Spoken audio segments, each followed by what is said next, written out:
The prosecutor had already decided what this case was before the man opened his mouth. You could see it in the way he arranged his notes, efficient, minimal, pre-concluded, the body language of someone who considers the next 20 minutes a formality standing between him and his lunch. The defendant's name was Samuel Okafor. He was 47 years old, Nigerian-born, 22 years in America, and he was standing at the microphone in Courtroom 3 in Providence, Rhode Island, wearing a Postal Service uniform he had come to court in directly from his morning route, because taking time off meant losing pay, and losing pay was something Samuel Okafor could not currently afford to do. He was there for a single charge. He had been cited for leaving his vehicle running and unattended outside a pharmacy on Elmwood Avenue for 11 minutes on a Tuesday morning 6 weeks earlier. A $40 fine, technically. $40 that had compounded with a late fee into $95. The kind of case that gets processed in 4 minutes and forgotten in 5.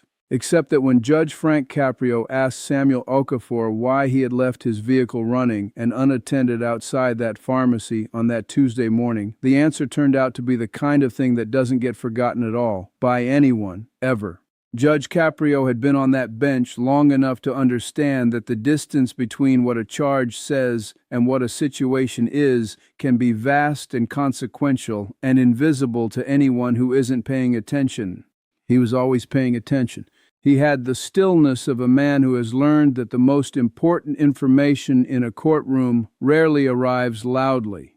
It arrives in the details people mention as though they are minor, in the pauses, in the particular way a person holds themselves when they are choosing between honesty and the version of honesty they think the room can handle. Before we go any further, if you have ever made a decision that looked wrong from the outside and right from every angle that actually mattered, leave a comment below and tell me about it. Because what Samuel Okafor did on that Tuesday morning was both of those things at once, and how Judge Caprio responded to it is why we are here today. Subscribe if you believe that context is not an excuse, it is the truth. Stay with me, because in about 4 minutes this courtroom is going to go somewhere none of them expected. The prosecutor presented the case in under 90 seconds. Vehicle running, unattended, public street, 11-minute duration, city ordinance clearly applicable. He sat down with the satisfaction of a man who has done his job correctly, which he had. The job just happened to be missing the point entirely. Judge Caprio looked at Samuel. "Tell me what happened that morning." Samuel Okafor took a breath. He was not a small man, but in that moment he held himself with a particular careful containment, the way people hold themselves when they are about to say something true that they have not said out loud to a room full of strangers before. "My daughter was in the car," he said. "She is 14. She has type 1 diabetes. That morning her blood sugar dropped very fast, faster than normal. She was not unconscious, but she was close to it. She needed glucose. I needed to get it from the pharmacy immediately." He paused. "I could not carry her inside. If I turned the car off, it was January. It was 23 degrees. I left the car running because she was in it and she needed to be warm and I needed to be back in 2 minutes. He looked at the judge. "I was back in 2 minutes. The citation was written while I was inside." The courtroom went silent.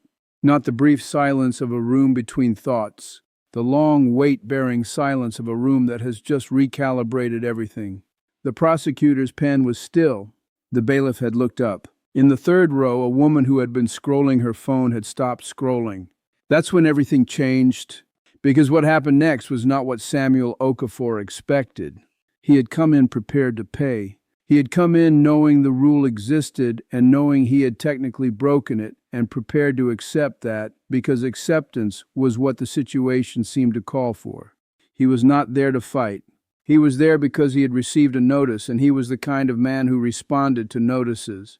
What he had not prepared for was a judge who leaned slightly forward and asked quietly, "How is your daughter now?" Samuel's composure moved, not broke, moved, the way a very steady thing moves when it is touched by something it did not expect. "She is okay," he said. "She is in school today." He said it with the particular gratitude of a parent for whom okay is never a small word, always a word that has been earned.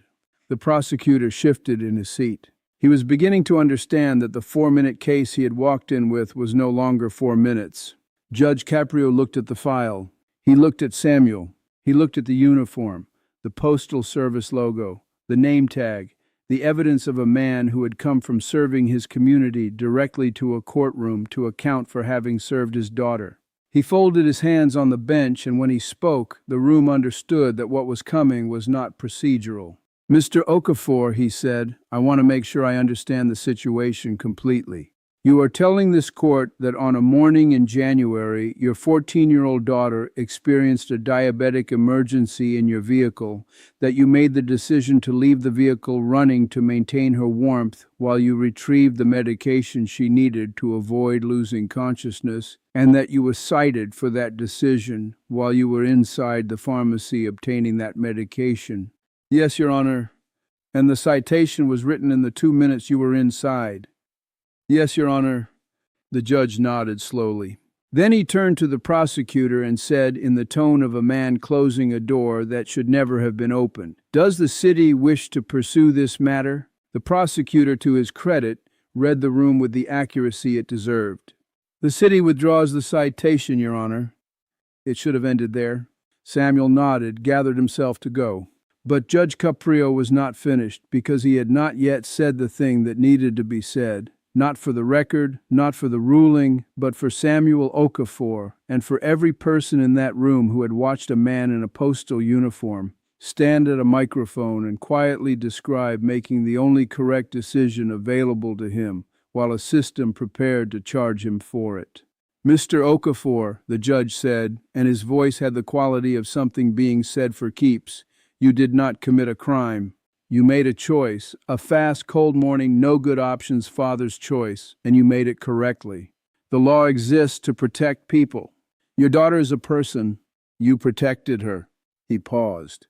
"In 30-some years on this bench, the cases that stay with me are not the complicated ones. They are the ones that remind me what the law is actually for. This is one of them." Samuel Okafor looked at the judge for a long moment. He pressed his lips together. He said, "Thank you." And those 2 words carried the weight of 22 years of building a life carefully, of postal routes in January, of a daughter in the 3rd row of a school somewhere doing okay, of every moment when the system had been large and impersonal, and this one moment in a courtroom in Providence when it had been unexpectedly human. He walked out of that courtroom and went back to his route. He finished it. The clip from the public access broadcast was shared widely, as these things sometimes are when they reach people at the right moment. A diabetic advocacy organization shared it with a note about the realities of type 1 parenting, the vigilance, the split-second decisions, the way ordinary mornings can become emergencies without warning. Thousands of parents of diabetic children commented beneath the video saying the same thing in different words. "That is exactly what it is. That is exactly what you do. That is exactly what it costs." Samuel's daughter, who saw the clip on her phone at school during lunch, texted her father one word: "Dad." He texted back one word: "Always." A judge in a courtroom in Providence had looked at a man in a postal uniform and seen underneath the charge and the file and the $95 and the 4-minute case, a father in a pharmacy in January running because running was all there was. And he had said clearly in a room full of witnesses, "That is not a crime. That is what love looks like when it moves fast. That is what love looks like when it moves fast." If this story hits somewhere deep, if you are a parent who has ever made a decision in a fraction of a second and lived with the doubt of it after, leave a comment below. Tell me what you would have done on that January morning. Like this video if you believe that context is not an excuse, it is the whole story. Subscribe, because every week we find the case that the file got wrong and the judge got right.